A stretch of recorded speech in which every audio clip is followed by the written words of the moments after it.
Hello my dear students, welcome to my channel. मैं कुछ दिनों से नोटिस कर रही हूँ कि आप लोग मेरे वीडियोस देख तो लेते हैं लेकिन सब्सक्राइब करना भूल जाते हैं। अब जल्दी जल्दी जाओ और मेरे चैनल को जल्दी सब्सक्राइब करो और शेयर करना भी मत भूलना। नमस्कार छात्रों, आपको मैंने महाभारत के सारे MCQ प्रश्न डाल दिए हैं। अब आप उनकी प्रैक्टिस करते रहना। और भी कुछ सामग्री चाहिए, लॉन्ग आंसर या शॉर्ट कौन से मुझे कमेंट बॉक्स में ज़रूर बता देना, मैं ज़रूर डालूँगी आपके लिए। और जितने भी बच्चे मेरे साथ पढ़ाई कर रहे हैं, मेरे वीडियो को लाइक शेयर सब्सक्राइब कर रहे हैं, मैं उन सभी का नाम पिछले वीडियो में ले चुकी हूँ। अभी और कुछ बच्चे भी आए हैं, परंतु उनमें से जिन्होंने सबसे पहले मेरे प्रश्नों के उत्तर का आंसर और कमेंट किया है, उनका ही नाम लूँगी मैं आज। सिर्फ वो 2 बच्चे हैं जिन्होंने मेरे 2 वीडियो में सबसे पहले जो हैं देखे हैं और कमेंट किया है और उनको लाइक किया है। वह हैं कविता शर्मा और अवनी रैना। तो ये नए बच्चे हैं जिन्होंने मेरे अब जैसे भी मैं सारे वीडियो में जैसे जैसे डालती जाऊंगी, मैं जो भी सबसे पहले मेरे वीडियो में लाइक कमेंट या करेगा, मैं उसी का नाम अपने नेक्स्ट वीडियो में लूँगी, हर वीडियो में लिया करूँगी। ठीक है बच्चों, तो आज हम करते हैं शुरू मीन्स बसंत का जो मैंने कुछ चैप्टर डाले थे, आज हम करेंगे 8th चैप्टर बसंत भाग 2 का शामे किसान। क्लास 7th है और very important MCQ for your exam. तो डियर स्टूडेंट, शुरू करते हैं। शाम एक किसान कविता की रचयिता कौन है? कौन है इसके रचयिता? सोचो जरा। रामचंद्र शुक्ल, सर्वेश्वर दयाल सक्सेना या फिर नागार्जुन? जल्दी सोचो और जल्दी से सबसे पहले जो कमेंट करेगा उसी का नाम मैं नेक्स्ट वीडियो में लूँगी और मेरे जो प्रश्नों के उत्तर देंगे।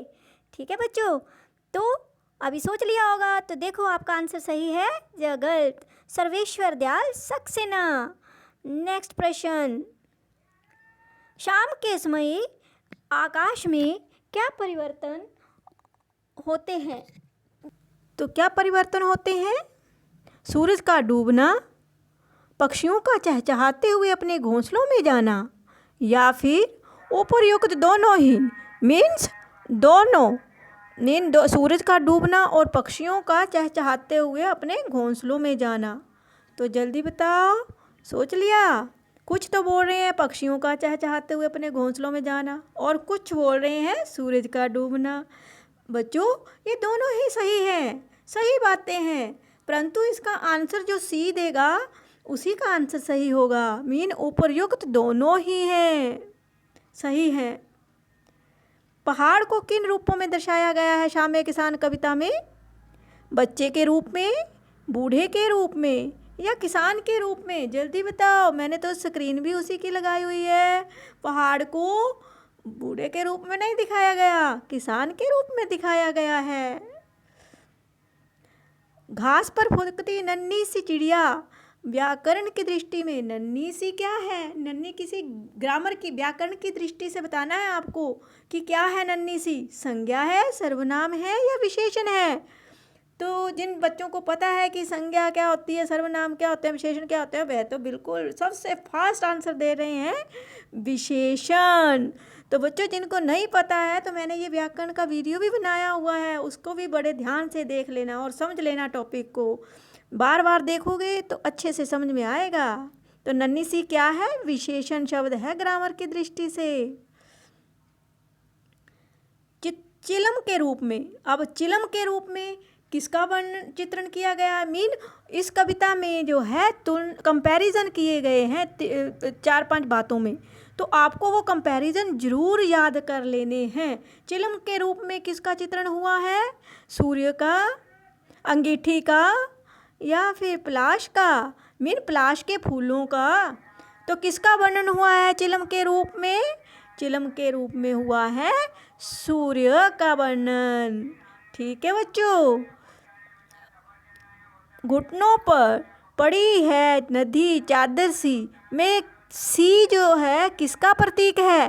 किसका प्रतीक है? देख रहे हैं ना आप, एक किसान स्क्रीन में मैंने पीछे बैकग्राउंड भी यही लगाई हुई है कि बैठा हुआ है किसान और ऐसे लग रहा है कि उसके घुटनों पर क्या पड़ी हुई है, चादर सी। तो किसका प्रतीक है सी? विरोध का, समानता का, या दोनों का? अब तो जरूर पजल होंगे। तो अभी यहाँ पर विरोध का प्रतीक है या समानता का प्रतीक है या दोनों का? जल्दी सोचो, कंफ्यूज नहीं होना है। कुछ का आंसर आ रहा है दोनों का और कुछ बोल रहे हैं समानता का। जो समानता का बोल रहे हैं वो बिल्कुल सही है, शाबाश। कौन सी अंगीठी दहक रही है? कोयले की, लकड़ी की, या फिर प्लाश के जंगल की? तो दहक होती है फिर जल रही है। दहक क्या होता है बच्चों? जलना, मीन जल रही है। तो कविता में कौन सी अंगीठी जो है वह है दहक रही है? कोयले की अंगीठी दहक रही है, लकड़ी की, प्लाश के जंगल की?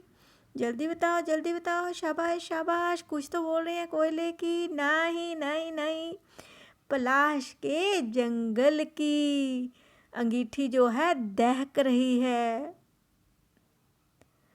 कविता के अनुसार सूरज डूबते ही क्या हुआ? क्या हुआ था कविता के अनुसार सूरज डूबते? चारों ओर बारिश हो गई, चारों ओर उजाला हो गया, या फिर चारों ओर अंधकार छा गया? तो बताओ जल्दा, सूरज डूबते ही क्या हुआ कविता में?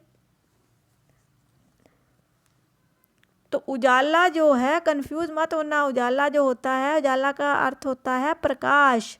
तो उजाला का ऑपोजिट क्या हुआ? अंधकार। तो आपको पता ही है डेली क्या होता है? सूरज डूबता है। तो कविता में भी यही हुआ, सूरज डूबने से क्या होता है? चारों ओर अंधकार हो जाता है। कोई उल्टा थोड़ा ना हुआ, वही बात हुई जो डेली होती है। चिलम औंधी होना से क्या तात्पर्य है? चिलम औंधी होना, चिलम एक चिलम होती है, हुक्के की चिलम भी बोलते हैं, चिलम होती है ना, उसमें हुक्का होता है, हुक्के पर चिलम रखी जाती है, उसमें आग डाली जाती है। कईयों के घर में आज भी उसके दादा जो हैं वो हुक्का पीते होंगे तो आग डालकर पीते हैं ना। फिर तो उसी को उसको चिलम, उस चिलम से ही इसका जो है क्या किया है? कंपैरिजन, तुलना। रात का हो जाना, रात हो जाने का, ये को है, ये भी गलती से मिसप्रिंट हो गया है, को नहीं है हो, कि रात का हो जाना, यहाँ पर रात का हो जाने का, या फिर सूरज के डूबने का, या फिर किसान के सो जाने का। तो चिलम औंधी होने का क्या तात्पर्य है? सूरज डूबने का। ठीक है बच्चों, समझना है, अक्षरों को समझना है कि क्या कहना चाहता है कवि। सीधी बात कभी नहीं कहता कवि कविता में, ठीक है। शाम एक किसान कविता में किस मौसम की शाम का वर्णन हुआ है? किस मौसम की शाम का वर्णन हुआ है? जाड़े की मौसम शाम का, गर्मी की शाम का, या बारिश की शाम का? तो बच्चों, जिन बच्चों को जाड़ा नहीं पता है, तो जिनको पता है वो कमेंट में डन जरूर लिखें कि मुझे जाड़े का मतलब अर्थ आता था मैम। वो मुझे कमेंट में डन शब्द जरूर लिखेंगे। जाड़े का अर्थ होता है सर्दी, सर्दी की शाम, या गर्मी की शाम, या बारिश की शाम। अब आप बताइए कि कविता में किस मौसम की शाम की बात की गई थी? जाड़े की शाम। क्यों कैसे पता चला हमें? क्योंकि किसान ने क्या ओढ़ रखा है? चादर। तो चादरें हम कौन से मौसम में ओढ़ते हैं? सर्दी के मौसम में। ठीक है बच्चों। भेड़ों के झुंड सा अंधकार कहाँ बैठा था? कहाँ बैठा था भेड़ों के झुंड का अंधकार? पश्चिम में दिशा में, पूर्व दिशा में, या फिर दक्षिण दिशा में? तो भेड़ों के झुंड सा अंधकार जो बैठा था वह पूरब दिशा में बैठा था। ठीक है। मोर ने शाम के समय क्या आवाज़ दी? एकदम से मोर जो था शाम के समय आवाज़ दी उसने। कौन सी आवाज़ दी थी? कहते हो, जाते हो, या सुनते हो? सभी बच्चों के आंसर सही हैं। मोर ने क्या आवाज़ दी थी? सुनते हो। पहाड़ के चरणों में बहती नदी किस रूप में दिखाई देती है बच्चों? जल्दी सोचो, ऐसे भी पता होना चाहिए, बिना ऑप्शन के भी आपको आंसर आने चाहिए। किस रूप में? मैं बार बार यही बोल रही हूँ कि यहाँ पर कुछ बातों का उनसे चीज़ों से कंपैरिजन किया गया है, इनको ज़रूर नोट कर लेना आप। बार बार कह रही हूँ, 5-6 तुलनाएं आई हैं इसमें। साफे के रूप में, चादर के रूप में, या फिर चांदनी के रूप में। बिल्कुल सही जवाब। जो बच्चे भी आंसर दे रहे हैं, शाबाश। चादर के रूप में। लग रहा है ना कि चादर जो है वो है उसके किसान के घुटनों पर पड़ी हुई है ना, बहती नदी सी लग रही है। तो पहाड़ के चरणों में बहती नदी जो है किस रूप में दिखाई दे रही है? चादर के रूप में। शाम होते ही आपके अनुसार पक्षी क्या करते हैं? क्या करते हैं आपके अनुसार पक्षी जो होते हैं? पक्षी ही नहीं, हर आदमी वही करता है। आदमी भी वही करते हैं, चाहते हुए अपने घोंसले में जाते हैं, घोंसला बनाते हैं, या फिर आकाश में उड़ते हैं। जल्दी सोचो, जल्दी सोचो। शाबाश शाबाश, बहुत अच्छे। बहुत से आंसर जो हैं वह ए आ रहा है। चाहते हुए अपने घोंसलों में चले जाते हैं। नेक्स्ट प्रश्न, अंगीठी का क्या अर्थ है? अब कई लोगों के घरों में अंगीठियां हैं और कईयों के हमारे तो होती हैं, जैसे नॉर्थ साइड में तो अंगीठियां होती हैं। अब साउथ का नहीं पता, और होती तो सभी जगह हैं, पर उनको बोलते क्या हैं? अलग अलग जगह पर अलग अलग नामों से बुलाते होंगे। तो क्या होती है अंगीठी? आग जलाकर रखने वाला पात्र, पानी भर कर रखने वाला पात्र, दवाई रखने वाला पात्र। पात्र मीन बर्तन। तो इस बर्तन में क्या रखते हैं? आग रखते हैं, पानी रखते हैं, दवाई रखते हैं। जल्दी बताओ, जल्दी। कुछ तो बोल रहे हैं। पानी नहीं, आग जलाकर रखने वाला पात्र होता है अंगीठी। निम्न में से मोर का पर्यायवाची नहीं है। ध्यान से देखना आप प्रश्न को।